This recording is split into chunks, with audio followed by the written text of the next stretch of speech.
Hello, everyone. It's your Mystic Messenger, Dr. Christina, with an important message for you today.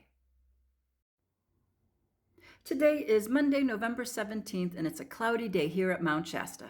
So I thought I would feature another crystal, an obsidian, which is a protective stone. Today I wanted to discuss why hierarchical systems don't work. It is obvious that the system we are living in is just not working.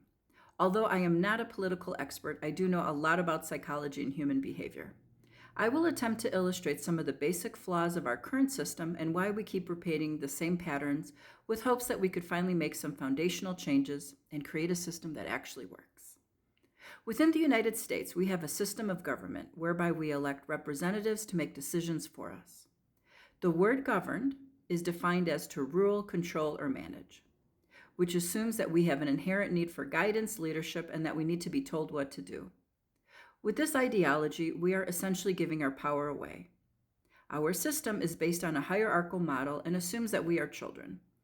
Unless we have self-evolved leaders, this model will invariably lead to dysfunctional power dynamics and narcissistic abuse, which is exactly what we are witnessing. Research has shown that individuals with narcissistic and sociopathic tendencies will gravitate toward positions of leadership. And the top three professions that they gravitate towards are politics, heads of companies, and medicine. Therefore, a hierarchical system will inevitably result in corruption, harm, and exploitation. Although most of us can admit that our system is seriously flawed, it is our psychological makeup that continues to perpetuate this dysfunctional model. Something that most people do not understand is that we do not make conscious and rational decisions. Most of our behavior is driven by subconscious dynamics which are formed in childhood. And because none of us had perfect parents, they acted in self-serving ways to some extent or another, which created emotional distress. Our childhood wishes of being taken care of were never fulfilled. So unless we have done our interpersonal work, we project these unmet needs onto figures of authority and they become our parental substitutes. This is why we keep doing things such as voting in hopes that someone will finally do the right thing. It is also our psychological makeup that is responsible for our cognitive dissonance, which continues supporting those that we have appointed as so-called leaders, who are obviously not looking out for our best interest. Unfortunately, many minimize and even deny the wrongdoings of those at the top of the hierarchy, because if we were to see the reality that these individuals do not have our best interest in mind and are potentially harming us, we would then have to explore all the pain and suffering we felt as children, which is usually too much for most people to psychologically handle. So isn't the definition of insanity doing the same thing over and over again and expecting different results?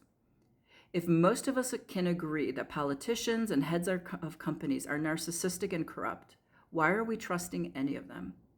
We need to emotionally grow up and face the reality that no one is looking out for our best interest. If we are self-reliant, empowered, and sovereign beings, why do we need to be governed? And at work, why do we even need bosses or managers? Shouldn't we have collaborative work environments? So part of this evolution in consciousness is examining all of the underlying dynamics that we are all on some level agreeing to. So what's the solution? I think one solution is that by doing our personal work as we evolve, the system will hopefully evolve with us. We also need to stop participating in the system that is clearly not working for us, and to examine the inherent flaws and how we are all contributing to its dysfunction without sugarcoating or minimizing it.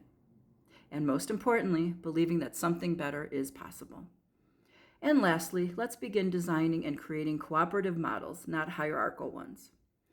If you are interested in learning more about evolving your consciousness and transforming the matrix, please make sure to like and follow me. Check out my videos and my book, Evolving Consciousness, for more information. Sending you lots of love and light from the heart of Mount Shasta.